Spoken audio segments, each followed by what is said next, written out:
et alimbisanga Zambébé ayokanga. Papa, s'il vous plaît, et un cœur père, s'il vous plaît.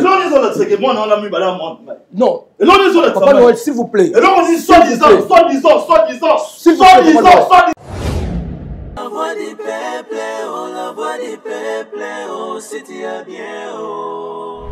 Vincent Chilouise, étoile de la presse. La voix du peuple, toujours longueur d'avance. Les informations partout dans le monde. La voix du peuple, toujours actualité dans les actualités. La voix du Salut.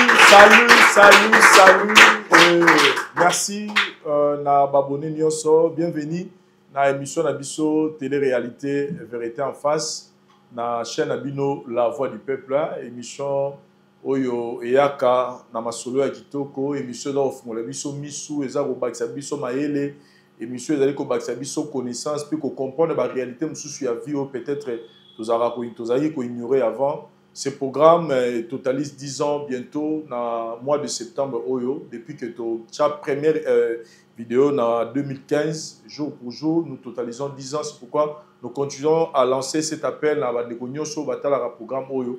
Vous aimez cette émission, nous voulons donner un nouveau plateau pour les 10 ans et la vérité en face. C'est pourquoi nous tous, nous devons mettre la main dans la pâte pour que tout réaliser. Et le Gamalamu, et Zara Ralisolo, il y a routine dans mon côté. Okogi pe continue la biso matériel moko singolingi, okosu la biso pe caméra, okotinue la biso pe lumière, okotinue la biso pe micro, c'est-à-dire tout ce que vous pensez, vous pouvez apporter pour que plateau là, il y a vérité en face, il y a 10 ans, ils ont la plateau moko ya kitoko makasi. Merci beaucoup nabao déjà, mi balé misat oyo basi ba bengi biso po na botalisa bolingo na bango comme de balobara bonne volonté ba barango na malobate mais na omuke oyo mutu à rendre disponible. Sinon, nous sommes là, nous continuons avec notre programme parce que nous avons encore des cas à traiter. Oui, aussi, on continuer ça. Chers amis téléspectateurs, nous sommes là, comme je viens de le dire, et c'est pourquoi nous vous invitons tous à aimer, à liker, à commenter, à partager cette émission parce que c'est une bonne nouvelle. Une émission qui est en train de changer la vie de beaucoup de gens. Nous allons commencer notre émission d'aujourd'hui, mais avant tout, nous allons éléments pour continuer le programme d'émission. Merci. Voilà, chers amis téléspectateurs, Vincent a eu une opportunité. Le pan est 20 sur 20. Nous avons na Kinkole Plaza. Nous avons na Kinkole Plaza 20 sur 20. Naku yangoyo, ils ont déjà mis en valeur. Awa, mutoro continue yango parce que muto azalango a check yango. Ils arrivent peut-être à salango, le rôle la salle batubaya ressemble la mais c'est tellement vaste que okogi même ko sala ko diviser yango comme ça on a 2 chambres et salon. Et puis encore une autre pièce où ils ont mupandi, ils ont pièce mon père munene. 20 sur 20, tous en la Kinkole Plaza. Yamala mozani na opesa bino obeta mno lisolo na simala biso ezana ndeko moko kaka zape congolais asali site na ye touristique. Ils ont en plein chantier, je pense que je parle la permission ya rocha image na ye mais ils ont un site touristique ya kitoko oyo asali et muto osomba awa mayele akoki pe kosala auberge, akoki pe kosala maison de passage parce que batumi banoya na bazoya na site touristique na ye mingi ba ozape na posa yaki ola zonga kuna place azalaka lingala na ye Alexata na ye donc awa eza opportunité o nga na elibino na prix moko ya bien donc awa déjà même ko modifier on sala vraiment maison de passage ya bien pour la site touristique eza na sima oyo ya kitoko basali yango donc place on nga na temi na site touristique eza 3 minutes na makolo. Donc comme je parle la permission ya rolakissango parce que ils logo ya mutu moi na lakisabino ngezate mais la mutu aza intéressé a routine na ndeko na ye aroya ndeko tanga roya to yo moko so intéressé tant roya sur place a rumona yango comprendre que et siko tozali les opportunités ozanga na poto okoza ekoko m'appelle source de revenus na yo osilisi ndako eza awa ochango logo la maison de passage na yo ko sala ngo pe Airbnb na yo oezake mutu tanga ye aye site touristique wana asilisi aya lali pongi na ye awa au tiers à condition nyonso et aux ala bien donc eza on a bon amuke lupango eza 20 sur 20 benga Vincent na numéro yo osomano lupango ngo au sala maison de passage Airbnb na yo to ndaku na yo pe soko lingi comme ça tant on va na site touristique oyo. Quand je parle de site touristique comme je dis j'ai pas le droit de filmer parce que na sengi permission te sinon tina ndekona aromo nango tozana kinko le plaza entrée plaza soko kotiwa entrée plaza ti awa na mutuka c'est moins de 10 minutes au komi awawa et puis au sali à faire. Donc pour les gens qui connaissent l'immobilier, ça c'est votre business. Au Roko de s'appelle là. Merci. Bobé Mara, numéro 25. Merci. Voilà, chers amis téléspectateurs, merci. Nanenge Boza scotché en ce moment pour découvrir Kao Toza Lelo pour qu'à la fin, dès Tolobara, Total Ramoka pour tout se divertir, Toto apprendre, mais Total Ramoka peut plus pour toi apporter paix, sagesse, paix, intelligence, Nabiso, Nalikamo et Komeli, Ndeko, Azu, courage. Yakoya na plateau oyo émission ezali émission concernée kaka groupe mo ya batouté kezara na bato monde fuba ou le kate ezali émission ya batu nyonso et puis c'est eza plateforme oyo eza na tendance té et puis ezali na esika o bateke awa batu mususu nde bako ya ba musu baza na position mo bako ya tété c'est-à-dire mutu nyonso peu importe ce qui vous êtes. Vous sentez que vous avez un problème, ils ont bloqué, ils ont ça qui ont avancé dans ma camoza et que aux hommes on a redevable et il faut avouer une vérité pas mon tout pose à la libérer. Cette émission est pour vous. Venez, nous allons vous aider, nous allons vous orienter pour que les Camerounais soient solution peut-être moto azukoki koya awate. Devant moi, je suis en face, il y a prophète Azali na prophète Florent, Azali na etonga na ye awa na Kinshasa, quelque part na commune Moko. C'est qui n'est pas facile pour lui, mais vu les circonstances qu'il est en train de passer en ce moment, il s'est dit il doit passer un message aujourd'hui na peuple de Dieu, na mutunyo soyo, azaro sale la nzambe, na mutunyo soyo, abanga nzambe, na mutunyo soyo, azarata na ye ya koke l'église. Il a un message où il faut appeler ça pour que le message Johanna ait aidé à la repentance pour qu'il y ait pardon. Il y a Makambo, il y a la conscience, il y a le rôle de culpabilité. Papa Florent, une fois de plus dans l'émission. Et je suis très flatté vraiment parce que considération au plus le concept autre tout ça là. Quand je vois que vous, les hommes de Dieu, vous aurez atteint au Talabiso, et aujourd'hui, vous décidez que le Kamunayo, tu préfères venir le dire ou qu'on s'est libéré, le programme au vérité en face, nous sommes tellement flattés pour ça. Et nous aussi, on a l'équipe Nabiso Bayambayo. Toyambio na vérité en face, et Tonitoye, prophète que vous êtes.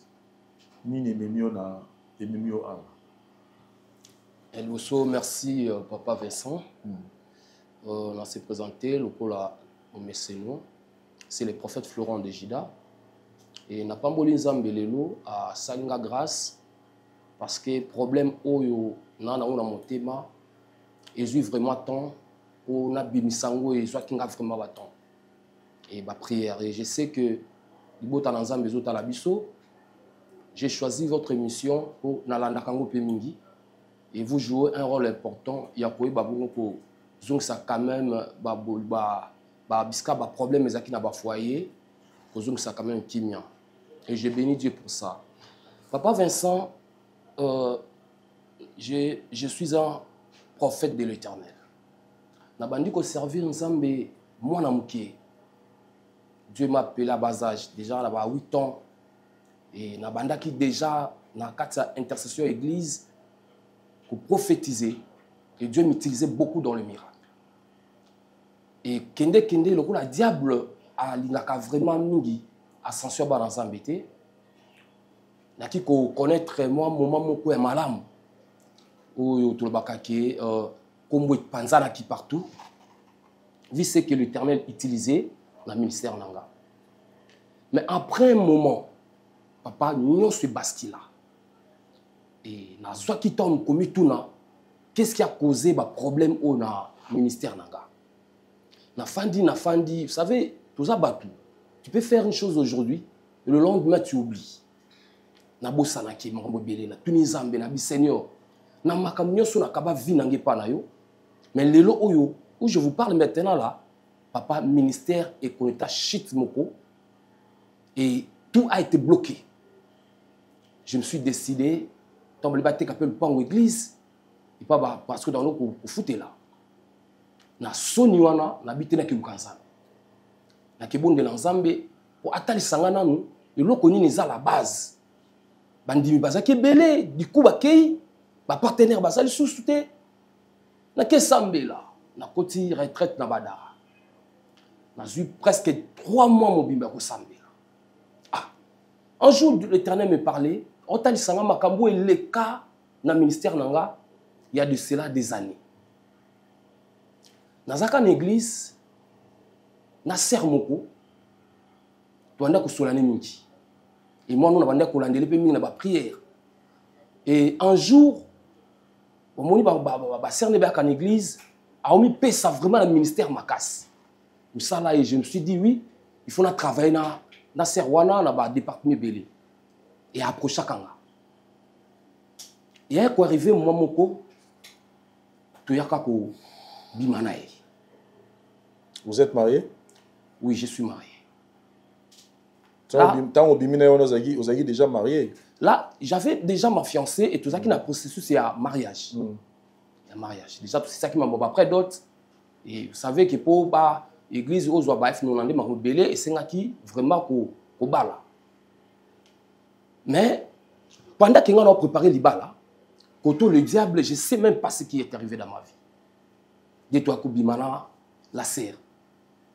Viens. Et que ça, là, moi, quelques temps, on a un peu de déplacement. Dans un guinée, un coup de serre avec un coup de nanga pour me parler que Azaki n'a retard. Je regardais l'église. Nathalie Ascension, l'église est comme inango. Ben, que prophète à Sainte Lissousou. Et en plus de cela, dans la procès là. Et na mona kinyo soné ngaki et bébé ça vraiment makambo ya ministère. Na proposé ça kai.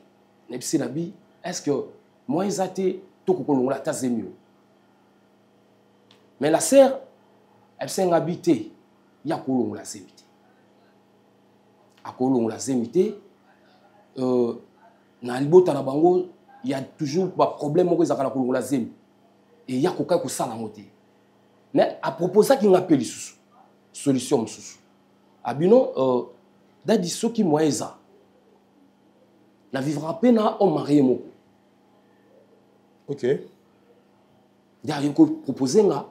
Alors pour te sauvegarder le ministère na yo, na kozwazem oyo, na pesango mobali omsu bazaki na wana o mari. Après avoir réfléchi, j'avais accepté. J'acceptais la proposition et ngai kutu. Et je parle au nom de l'Éternel et puis la mise dans Zambie parce que c'est un problème sérieux. Natikala kopesa ba prophétie à l'okutati.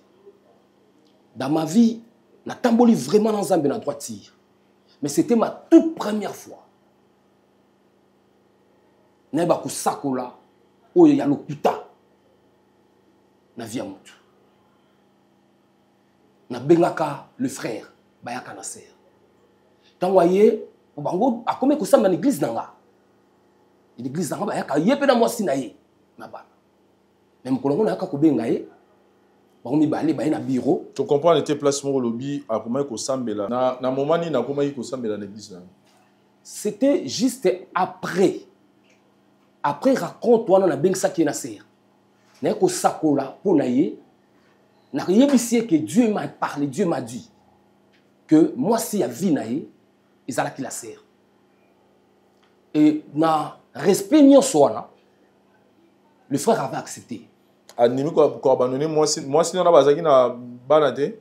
Na moi si na bala. Oh abala. Babo taité. Na banate. Elle ko accepter mon action pe que c'est sa première fois azo moi na. ndandimaki mwasi wana nani mwana nga azwele pe ndako afanda na ye et bakoma ekoya siko église bango mibale na mwana. Donc si je comprends bien, c'est-à-dire que bon suite ce que ya mwasi na ye wana o po abi go bien ça on marié. Oui. Donc na mwasi na basuke ki wa na mwasi na ye wana tant on peut se prophétie que mwasi a vie na ye eza mwana nga. Oui. Après ya ko sala ki bakabwana na mwasi na ye. Bakabwanaka. Donc j'étais à la base même il y a dissolution ya couple na ba. On a réunir ye na mwana. OK. Nde bayaka kufanda bazoyaka culte chaque semaine. Moi si pe akikubota. Abota mwana comme on attend. Et ngai à tout moment bayaka nabi ke mwana nanga. Yepe vero abi ke mwana wana asa mwana biso mbala za mwana ya papa wana ti. C'était un problème qu'on gardait toujours dans le cœur entre nous deux. Et l'équipe a mikolo papa Vincent. C'est moi na yoka que moi na akikobela akufi. Ah pour na sima pe babota kina papa wana ba kobota moi na moko na sima na vero. Et après moment moi no nga baboti ami bala za moi na ya papa oui, il y a le messie. Parce que moi na ngande o ya liboso wana akikobela akufaki. Papa Vincent, tant que moi n'a pas koufi, bon, ne tu pas eu de problème té. Tu étais passé normal. N'est qu'au comprendre té papa Vincent à partir quand moi n'a koufa, ma kambulanga nyon se bépi. Vous imaginez papa Vincent et comment même ma vision n'a comme flou. Tu peux entrer dans la prière, au côté retraite toujours samedi là, mais tu ne te retrouves pas, tu ne te sens pas dans la peau de la prière. Donc c'est comme si je perdais des choses du jour au jour. Même ma sensation spirituelle, et comment le corps a étouffé. Ah. Et comment on peut si partenaire à l'église, comme Kokima, l'église est tombée en faillite, mon papa, vous ne pouvez même pas imaginer. La bande a réuni plus de 500 personnes. Mais du coup, shit. L'église est comme amoureux 10 personnes, dans 10 wana. Au monde en gagne, moi c'est un gars, sous. Non, moi, bala protocole, et quand on peut moi foutre sous loyer et ça l'a quitté. J'avais décidé il y a kukanga église moment. Na ke nukanza. Ndi na uti ba retraite ko samé là papa et avec toujours la culpabilité voilà. Dieu m'a parlé que sengela kinga. Na iba bongo ko avouer devant le Messie. Na nzela no soko ko sunganga. O sunganga papa Vincent et liboso ensemble. Et j'espère que ceux qui n'ont pas bolimbisi n'a pas acquitté dans problème belé. De mon raison n'a pas nous papa Vincent. Je traverse des moments difficiles. Au moment où nous parlons, bas en couple est ici. Bas en couple. Prophète. Je ne vous juge pas, mais je voulais un peu tout solo là. Vous avez eu le temps de faire votre exposé, de nous faire comprendre ce qui se passe. Nous ne sommes pas là pour vous jeter du banga, pour mouta parfait à zate, mais des fois, quand on se rencontre dans des situations pareilles, on essaie un peu d'envoyer qu'est-ce qui se passe. Vous qui êtes appelé à être berger, quand on dit le berger, c'est-à-dire le berger, c'est quelqu'un qui protège ses troupeaux, ses brebis, c'est-à-dire se protéger, il fait reposer dans les verts pâtirages, il conduit dans les sentiers de ceux qui n'y balobarawana, il fait ceux qui n'y balobarana Bible, et dans les eaux paisibles, verts pâtirages, c'est-à-dire ici quand il y a malamu, mais ici quand il y a de la justice. Voilà. Mais qu'est-ce qui arrive? Qu'est-ce qui fait que aujourd'hui, vous nous expliquez que vous êtes à la base, il y a destruction à couple. Vous venez avec le mensonge dans la église et vous-même, vous êtes en train de nous dire que au pays, ça prophétie à l'Okuta. Et vous avez détruit la vie des gens. qu'on dise quoi? C'est juste de l'égoïsme. La plus par nayo, on s'en foutre na couple mouroboye. C'était quoi en fait? Quand vous faites ça, qu'est-ce qui règne dans votre cœur? Là, on a retourné la question à moi. Vous le faites avec de l'amertume ou bien vous êtes à l'aise au bomino liba l'amour à batou. Voilà. Papa Vincent, je pense que lorsque une personne commet une erreur, et je ne pense pas que mon toujours atteint à réfléchir qu'il y a ça l'erreur. En tant que ban ensemble, même Bible Zolba, le juste tombera 7 fois et se relèvera. Tant où les Cambo et Komeninga, je pense que ça m'a trouvé aussi dans des moments où déjà l'intimité dans l'ensemble et comment qu'un père est vu. Et j'ai vite compris aussi, même dans l'ensemble, il faut toujours garder l'intimité dans l'ensemble. Bon, aux apprenants mieux placés à Bissolelo parce que vous n'êtes pas encore, vous n'êtes pas un exemple à suivre par rapport à Makambo et Osali. Mais avant Tokotisa, Nekonabisha Mobali, Oyo, Yozana Makambo Solanaye, quel est le message que vous avez dans Bananzambe tout Barotalabiso, Église Otalabiso, parce que à ta église, on est belé, mais tous les Arabes sont cette église parce que nous tous on fait partie du accord et à Christ. Quel est le message que vous avez dans l'accord à Christ, étant donné que vous aurez reconnaître que Tamoli Mabé na Katia Etonga ou que on les construit ou qu'on détruit les foyers moko. Papa Vincent, bibliquement, procédure au Bible Ezosenga en tant que ban ensemble, ceux qui nous ont un problème et il faut à Luka à Senga Bolimbisi pour Azala acquitter parce que na ko Senga ensemble Bolimbisi aussi longtemps dans l'équipe bosoa di botan ensemble te o ngana détruire et na yel bosoa ban ensemble en tant que corps du Christ bo yokanga mawa Bolimbisa ngana ba erreur nyonso ngana commettre mais bo sambela pour ngai parce que je ne suis plus ce que j'étais. Et nalingi nazongi sa alliance na zakino nzambe. Yango na yena mu liboso ya bana nzambe bo sambela ponanga et que nzamba yo kanga sumawa. Et si que l'église o ngana bande ko kamba. Libota o ngai na détruire na koti ba kati désordre na kati foyer wana. Ndina e ko senga vraiment pour présenter beskis nanga. Lelo. Liboso nzambe. Est-ce que vous êtes conscient que les Camerounais ils ont risqué Bomalibala il y a sœur Véro Naoubale. Vous prenez ce risque? Papa, je sais. Mais d'abord, ils aiment tout ya, ils ont sauvé nous, ils ont ministère. Parce que on les a salé ensemble. Ils ont fait na salaka procédure pour te battre là, le tomo. Et Zambé, je sais que akoluka voisin moyen ya ko zongisa ko planer za na kimia pour na senga Zambé bakabwana te pour nanga papa. On se retrouve juste après. Merci. Voilà, chers amis téléspectateurs, Naeli Bino Lisola du Toko, je pense que tous la commune Yalingwala, normalement ils ont venu Kabamba, mais Tobengango a venu Nyangwe. Mais ils ont ngambo ils ont Nyangwe, bamapa ils ont ngambo ils ont Nyangwe, ngabapa ils ont ngambo boye, ils ont Kabamba. Donc tous la Kabamba, a venu Ntolo Baba a venu Nyangwe pour pas comprendre. Référence ces années. Saut de moutons à 24. Avenue Wane Kotuana, où l'équipe qui marchait, 2 ou 3e parcelle après qui marchait, nous place au Bissot aux Ali. Awa, je souligne que c'est les espaces, les lupango, ils ont 15 sur 22.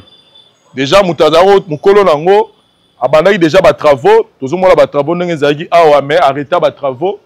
Pour na bandeko, basala va faire. Pour na bandeko, baza batuya, nzamba pesa moi misolo. Pour contacter Bisso, parce que awa au ça la hôtel, au ça la flat, au ça salle de fête, au ça peu galerie na yo le roi qui marché n'engezali parce que tous la grande avenue ya Nyangwe. Donc tous la grande avenue ya Nyangwe donc ils a 2 minutes na avenue 24 novembre. Donc sur de moutons à 24 novembre sur au continent avenue je pense que c'est la 4e parcelle au Komi Awa. Donc, sur les gars qui marchaient, au Poussani Mouké, tout ça Awa. Dans la lobby, donc, Benga, pour na bateau, basara va copa immobilier, Benga, pour na mouto, on a ça de fête. Pourquoi pas ça la résidence? Mais ça a venu moko commercial. Pour tous à la claire, c'est ils a venu moko commercial, au cours ça l'hôtel, au cours ça la flat, au cours ça la salle de fête, au cours ça la maison pour la bateau, au louaka, au cours ça la bureau. Donc il y a tellement de choses au cours ça la awa. Bon ben nganga la numéro nangai na C pour que na pe sabino prix puis ba détail au somba lupango na yo. Merci. Voilà, chers amis téléspectateurs, nous sommes là dans le plateau Nabiso pour continuer notre programme Vérité en face. On a tous suivi religieusement notre bien-aimé, le prophète, qui nous a expliqué ce qui se passe. Et selon son exposé, il nous a fait comprendre qu'il a un problème ou une vérité ou un secret au Fora Sololana Negonaye Papa Noël. Nous avons fait l'effort pour que Papa Noël a Zanabiso Awa, étant donné que Azali,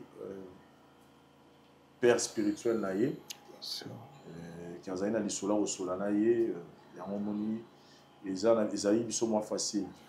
Papa Noël, il faut des pistes. Bonjour. Bonjour, merci. Alors, ce qu'on est connu vraiment tout solo là, parce que tu tiens ma caméra na biso.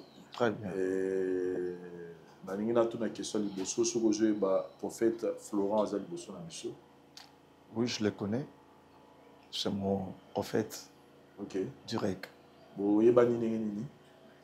Oui, tu es banni na l'église nae. Na comment il kosambela kuna na canal ya Madame Nangai.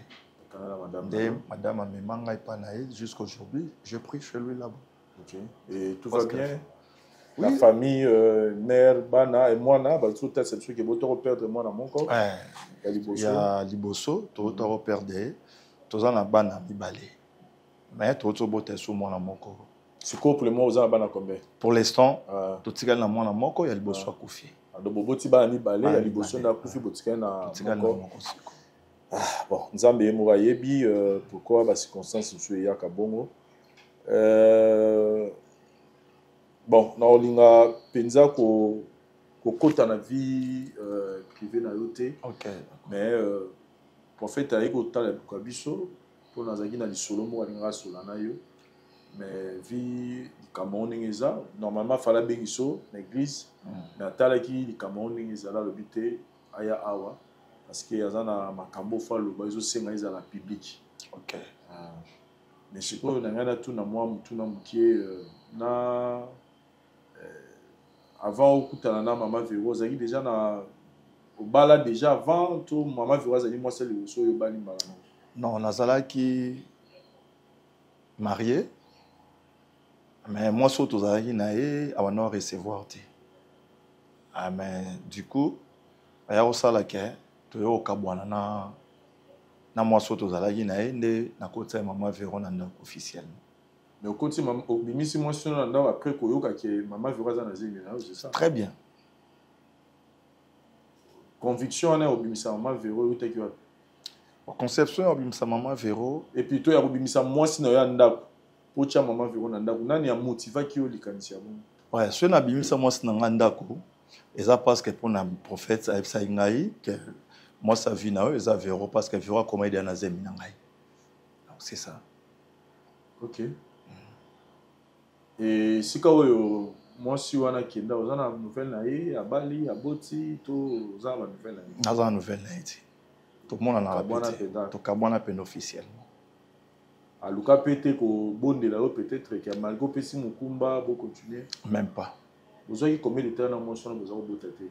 Tu as eu temps à presque 2 ans. 2 ans quand vous avez botaté on yo peut. Tu as eu temps 2 ans. OK. Bon, ça c'est vraiment pas le sujet de l'Ililo Awa. Sujet aux gens Awa, ils ont mis prophète, Azali na posa sola na yo. Prophète, je pense que nanga mon abiso toujours tout ça l'effort na yo pour que Papa Noël Azana biso Awa. Papa Noël Azawa, yo moko au sola na ye, o expliquer ce qui se passe dans la vie na yo pour que tu y biso à la fin Donc, il faut expliquer ce qui se passe réellement dans la vie. Ok. Papa Noël. Oui, prophète. Je pense que je suis votre père. Bien sûr, je sais. Mais lelo, na zui nos casquettes oyo, na zuchangona mo pansi.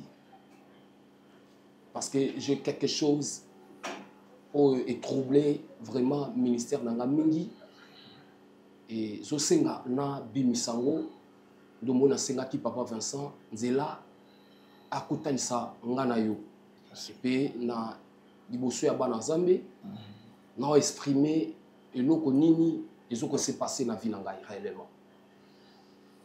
Papa Noël, je pense que bon moni makambo nyonso ndenge église et j'ai vraiment pante moko ya mabe baisse au ekoti et batwa koloba kezaki bandoki to banani non et devant Dieu j'étais à la base.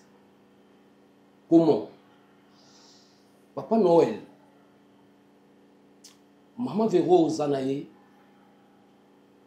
azamwa nonga la kadaki. Je pense que nanzela na ende yoya l'église. Bien sûr. Ok. Il y arrivé un moment, la maman Véro, na bande ko meme mingi ba retraite ba prière. Nous sala mingi église. Mais un jour, comme le diable est risé, et à cause ça là, que na maman Véro tobimaka. Na zo sengo vraiment na bolingo Nzambe. Na bolingo Nzambe.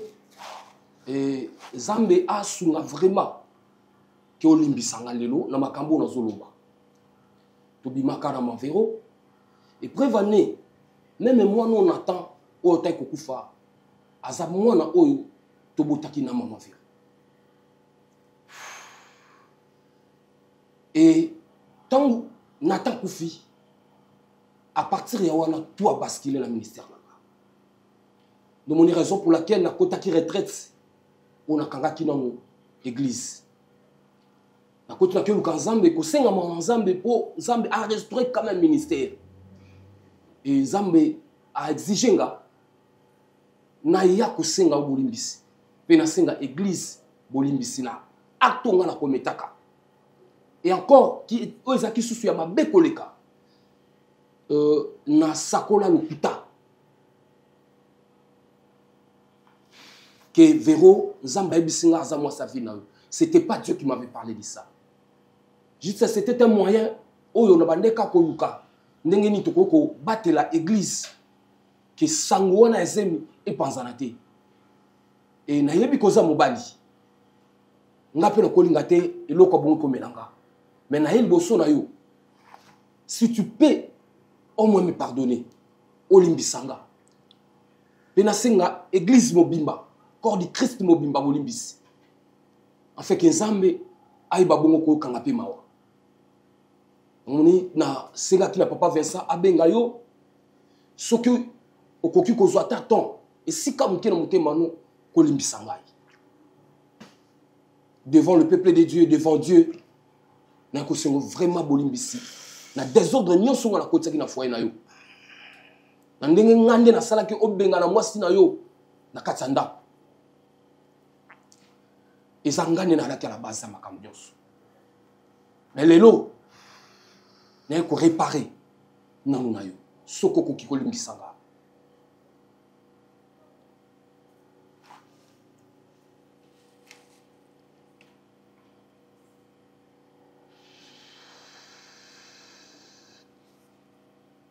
Na nyonso oyo lobi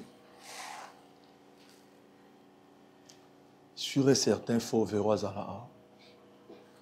Il faut Véro azala devant toi à témoigner. Si c'est vrai, eza bongo na yo kango na monango na.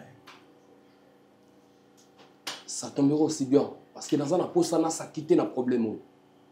Si même Véro kokozala papa Vincent a aidé biso. C'est vraiment le procédure au Ghana pour ça. Devant Dieu et devant le peuple de Dieu. Ce que ça les matabon.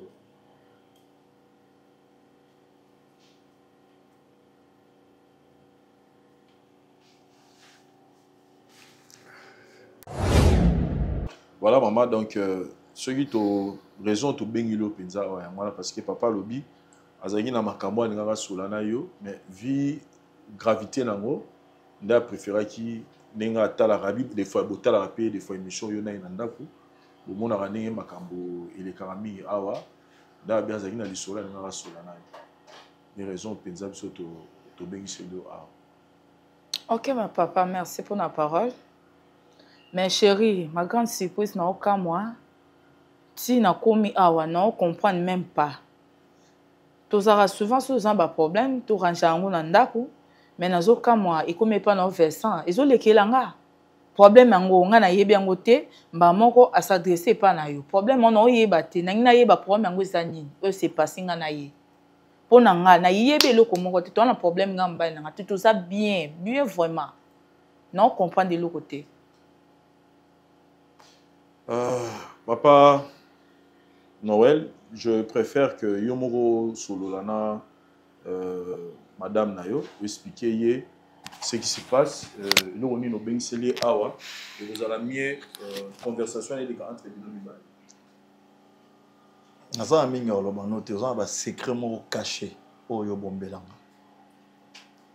Ah bon? Oui. Secret? Ozana ba secret moko oyo bombelanga. Olinga ko yebisanga te.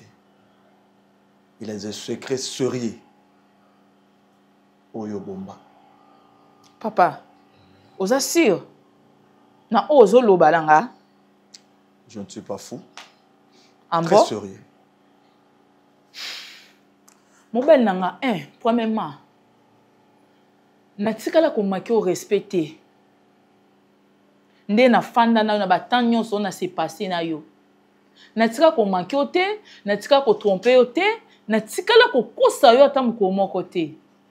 Devant Nzambe, o asangisa nga na yo. Nazo reconnaître le ko moko te. C'est que moko quelconque o nga na yebi exact papa. Tu es sûr? Oui. Naza attend le bamingi te. Sko meminga poani.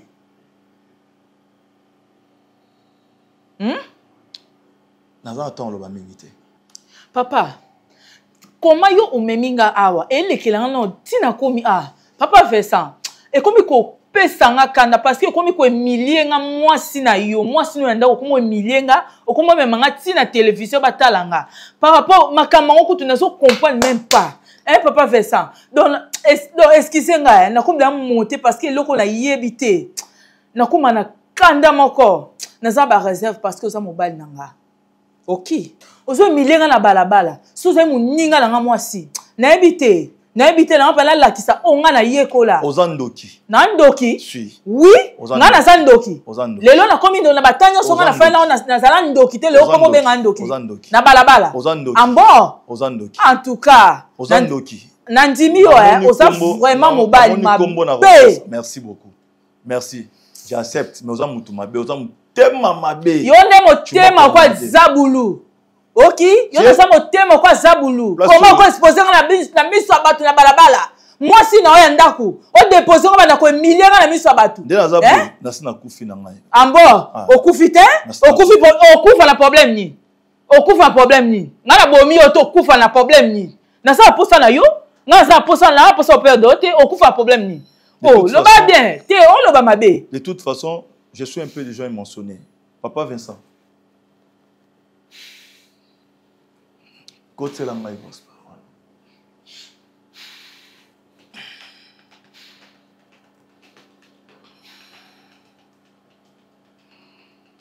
Vas-y, prends la prophète.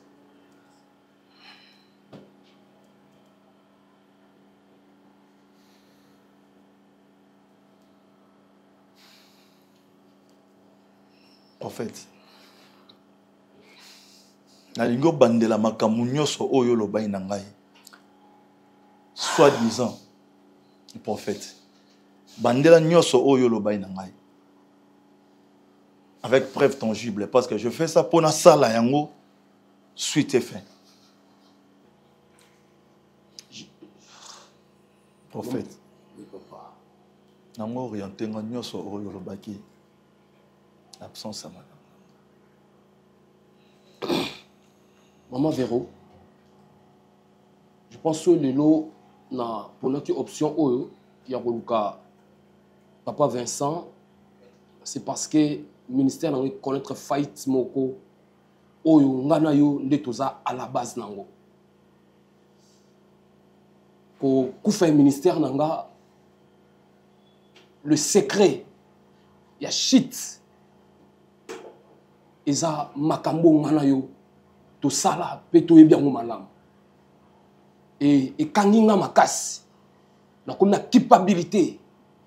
Yango na senga ki Papa Vincent a sala ngata apesa nganzela kokutana na yo na Papa Noël en tant que bana nga me bo yeba ko limbisa nga lelo.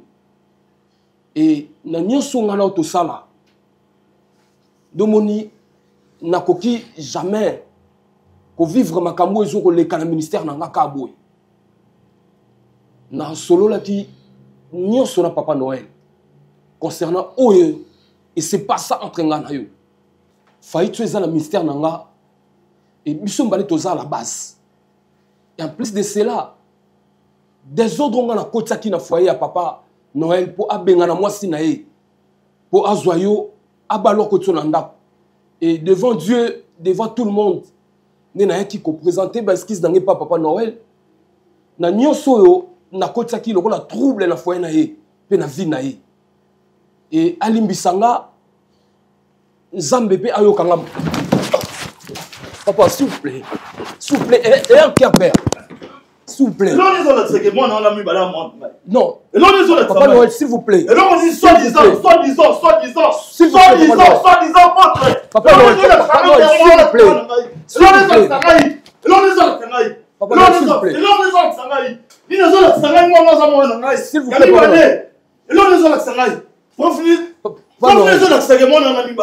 Papa Noël. Soi-disant prophète, soi-disant prophète malhonnête. Pardonne-moi. Sale pute, salope, pute, sale pute, salope. Yo, quel diable on peut nous senti, moi ça nous bat. Soi-disant, bino ça va foyer battu. Bino, vous avez exemplaire la vie de Bino. Vous avez exemplaire vie à bateau, vous avez même sa vie à bateau. Salope, pas que Bino m'allait au salon. Salope, pute, Ndumba. Moi là, on a été. Je ne crois pas. Soi-disant. Papa Noël, Zala chrétien. Soi-disant, prophète. Zala chrétien. L'homme de Dieu. Vous avez même sa vie à Batou. Vous avez même sa vie à foyer à Batou. Bino. Pute. Salope. Sale pute. Papa Noël, limbisa. Zala mutema ya ko limbisa. Na yebi ke na sali o mabe. Na sali foyer no mabe. Mais na ko sengo bolimbisi. Liboso libota na nzambe pe liboso na nzambe. Et je le jure que je ne pourrai plus jamais refaire ces mêmes bêtises. Limbisanga papa. Sûr que Noël l'église on a plus. Je ne crois pas. Zong sanga na mutema papa. Je ne crois pas. OK, bino mbaye ko ça. OK. Soi-disant prophète, exemple les autres ça. Soi-disant prophète, soi-disant na zoyo pena ozonga le kwa ndeko na frère na yo. Et ça peut ça m'a conseil, soi-disant. C'est malheureux.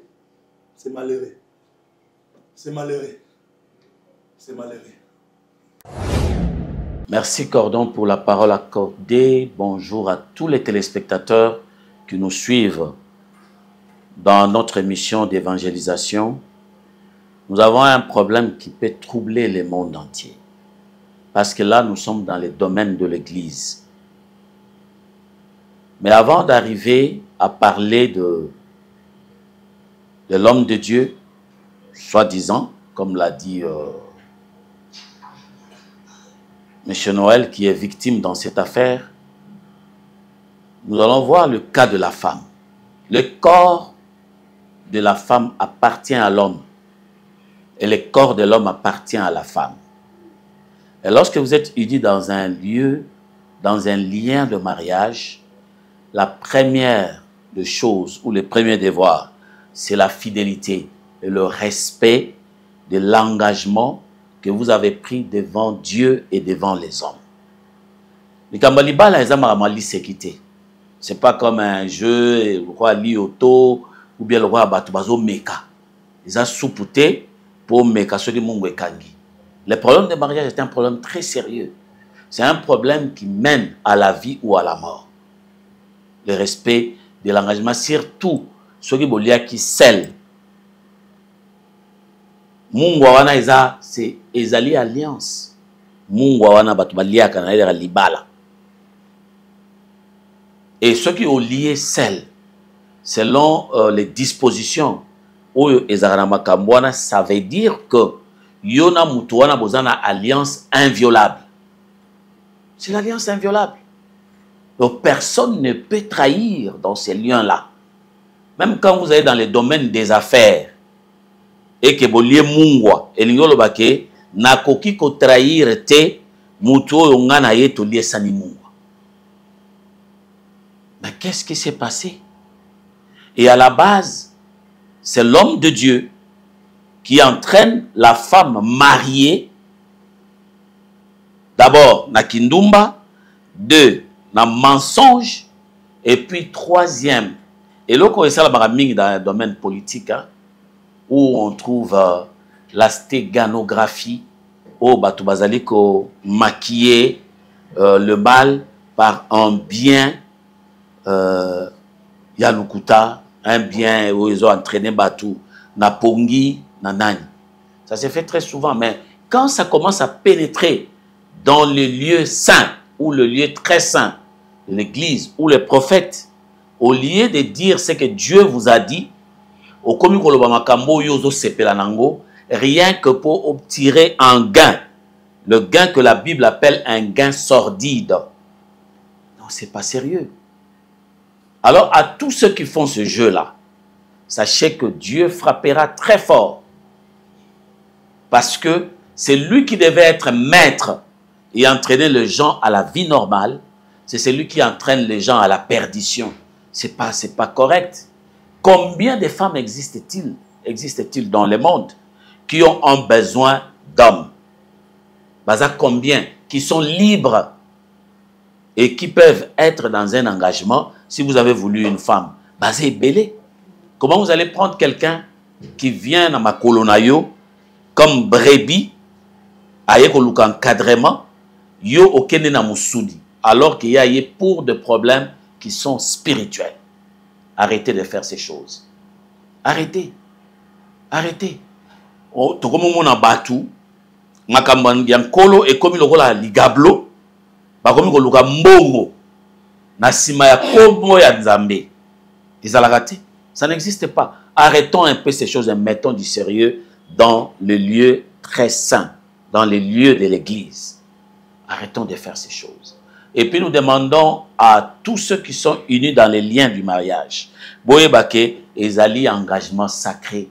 Mieux vaut ne pas prendre un engagement et puis oyekozoyango, mais ozoyango à la légère. Nzamba silika makasi. Revenons à la parole de Dieu. Revenons aux normes. Revenons à la sainteté et à la vie nette de chrétiens. Merci beaucoup. Merci Cordon pour la parole. Merci Sousouna Bandekonyo Soyo Bazola Nabiso. En tout cas, na yo qui passe. Parce que ma kasi ya kumona kaka. Surtout na nubiso na lubandimi. Toza makasi. Na yebi ndeko moko ye akena église kaka pona prophétie. Yeso waki prophétie. Pasteur moko yeko te akuna asana ba prophétie ya makasi. Yako nazo kende. Nous avons papa na biso ba ezana ba prophète mususu na ba pasteur mususu ba bengama na bango basali na nzambe te ezana mingi ba bengana te bazala basali na nzambe e ba misusu ba yana ngo en tout cas bolimbisa ngai nde na oloba na ba pasteur mususu ba limbisa ngato ba prophète en tout cas bo bengami te mingi ba bengani te bazala basali na nzambe bazoya kaka mususu bazoya na ba kisi basala ba mishoro zake ba lobaka ba prophétie ba koisaka batu na nzela mususu ya bakisi mususu tala ndenge sali tala ndenge papa ya biso obimisa libota mo evandi nango yanga na okama batu musu bazaka bazozela mabota o kaka pona 2 ans yango to kabwani tala eza mutu musu ndenge bobani bongo nzambe acha mutu musu pe kobota nele mususu après 5 ans après 5 ans après 10 ans après mutu musu ça 10 ans na libala ndaye kobota eza te ke soko yi obali oyeka mbala moko nde ozwina mwana mbala moko to eloko anto biso moko foto zala kama mutu ayebi nzambe faza kama kati eza te ke oyena libala mbala moko bite loko na bali po biso so tuyaka na libeza kama mutema moto na bota mais soki yo nzamba sala ke yo kozwa zebi obota après 10 ans to après 5 ans to zaka na mitema wana si tozona ba prof biso zoya ko ye pa na bino ba papa ba prophète na biso to ba pasteur lem suna zana problème na ye o sunganga na mabondeli mais ta musu yo ta na roya musu sa otala na bozwina yo atande kozali so na yebise na bambi prophétie oyo akonzima mbangu pa asoutenaka na kati église te yango te wana musana ko sala musana nzambe te tango zoke na lokuta ekobeta yo ba papa na ngai omoni ndeko na biso papa na ngai prophète ndaza lelo professeur lokuta me etandenge ko sukisa ye sasa nzambe ayoko zongisa ke loko yo sala kosa prophétie moko ya lokuta eza mabeto tika soko omoni nzambe alobeli yo te pona mondimi wana koloba te po ekosukela o mabe botika biloko wana kaka bino naka bato bazoyepa na bino bayaka mpona kopesa baproblème na bango bokomi kolinga bango wana basali nzambe ya lokuta bokomi kolinga bango bokomi kosa baprofesseur ya lokuta eza mabe zonga na nzela oyo ayebi kazosala makambo oyo ya kokosaka bandimi ya kokosaka baprofesi bozonga na nzela fimbo nzambe ezali le oromona ntango makambo mosusu ekosalama bapaster ebele bakokweya baprofete ebele oyo bayebi ke bayaka na ndenge ya lokuta nzambe akobeta bino ya kokosaka biso toyaka na kati ya baeglize totika eloko wana papa na ngai nakosenga pa Noël nayebi ke eza pasi neloko oyo yoyebaki te bayebi so yebi ke te mosala na nzambe alobi na nga eza ya solo me lelo ekobimaka ezaki ya lokuta papa nayebi eza pasi me ezalaka na motema zalaka na motema ko bateki yo mwana wana okoloba na bien sike mwana mibale pa kozala ya ngai te parce que ya liboso alobi eza yo to okoloba pe yango maintenant okonfirme te papa na ngai kozala pressé te ya koloba ke mwana naza ya yo te nzambe asunga kolinga na kobwaka nanu te lukanga ko pona ngana kosenga ke po boya na mwana na koboya na te bosalisa test po yeba po ngana mwana eza ya yo lobi eza ya yo ozoloba ke eza mwana na te en tout cas za na motema okita nzambe pena apesa kimia papa sengi bolimbisi nzambe bina ya kosenga sengi bolimbisi ya longwe me libota na biso me na kosenga yango nzambe asunga yango bozala ka bomoko nyonso kozanga koyeba tozoya kaka tozaka koya na baeglise tozomiyeba te oyo tozali biso mona tomizonga tokota na bozindo baprière makambo mosusu bakotalisa yo yango pa mopaster soki nzambe alakisi yo te tozala bindima te merci.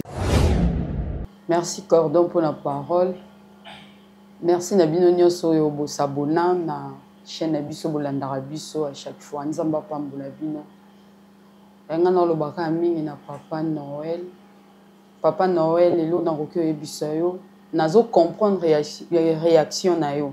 Pourquoi? Parce que ozalaki na état de faiblesse tango oyaki vers prophète na la sœur ozalaki na vraiment na position de faiblesse. Pourquoi? Pour azalaki da na zemi tango ayebiso ki akomi na zemi donc tango amemi pas prophète nyonso bakokai koyebisa yo ondimaki yango mbala moko.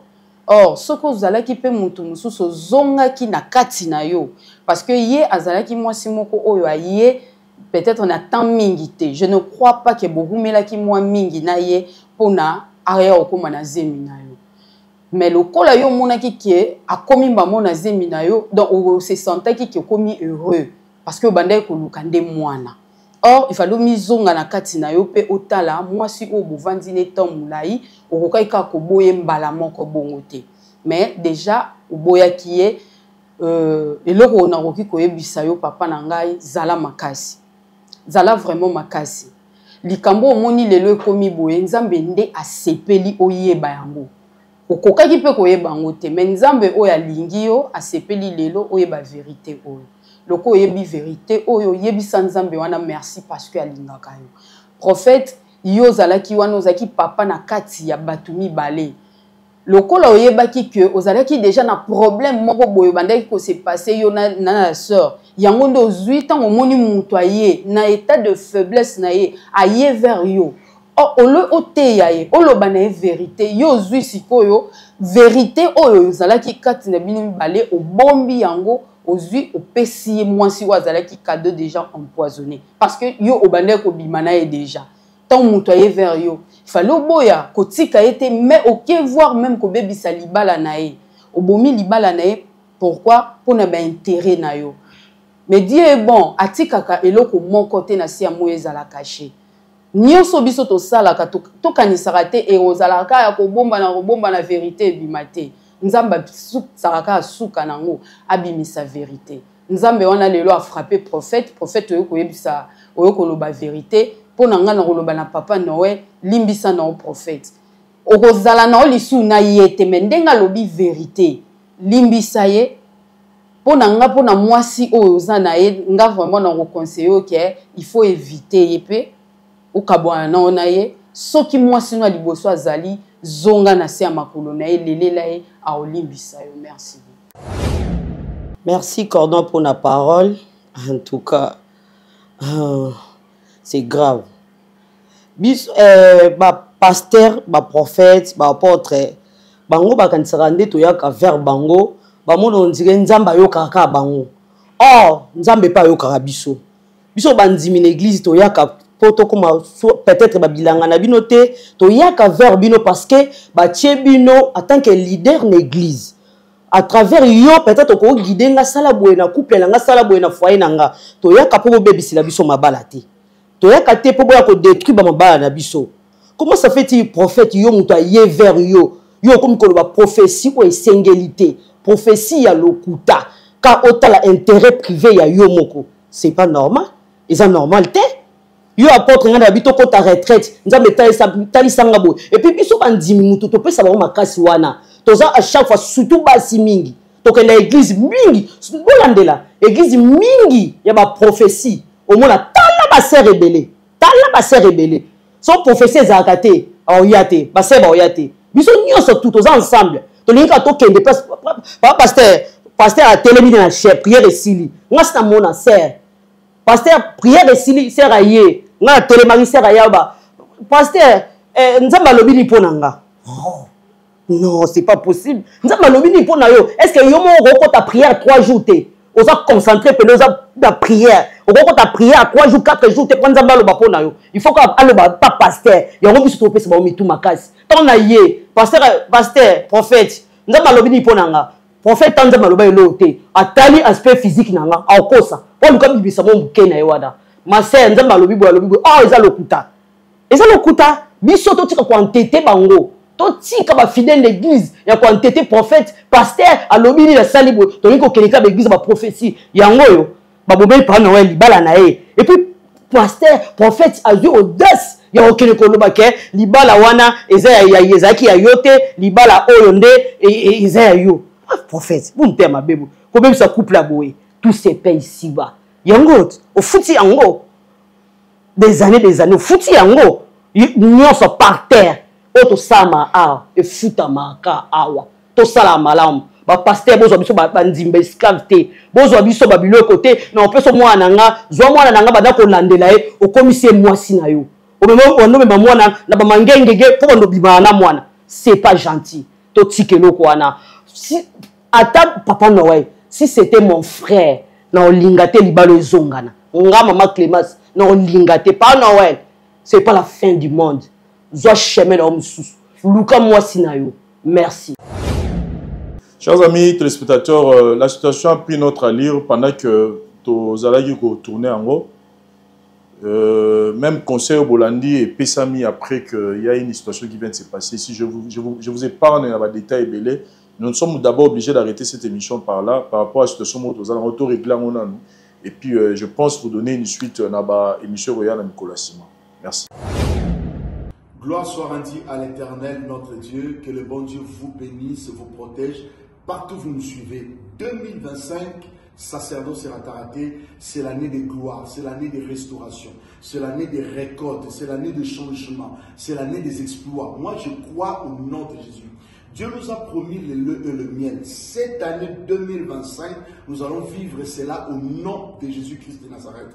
Écoutez bien, Dieu m'a donné l'orientation sacerdotale pour cette année 2025. Nous avons 3 mois de préparation. Janvier, février, mars.